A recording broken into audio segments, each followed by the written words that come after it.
En el Hospital Universitario Cruces disponemos de una red de correo neumático que permite el envío de información entre los distintos departamentos del hospital. Gracias a este gran laberinto de tubos por los que viajan los cartuchos, conseguimos que la información llegue a los distintos departamentos o servicios repartidos por el hospital. Disponer de cartuchos favorece una atención eficaz a los pacientes. Los distintos departamentos envían y reciben cartuchos constantemente.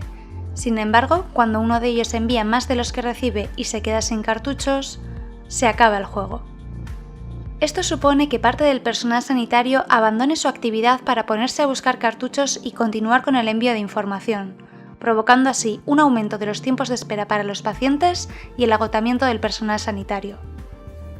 Para que todo el sistema funcione correctamente, el hospital dispone de un almacén automático con cartuchos que se pueden reclamar cuando sea necesario. Este almacén se mantendrá lleno gracias a vuestra colaboración. Con solo marcar el 998 podréis enviar los cartuchos al almacén, y marcando el 997 podréis solicitarlos.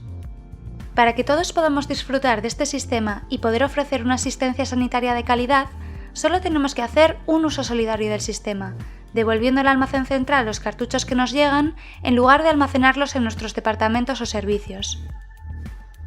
De este modo, permitiremos a todas las unidades abastecerse continuamente y seremos capaces de prestar una atención sanitaria eficaz con menor desgaste del personal sanitario. Que el juego no pare. Pulsa el 998.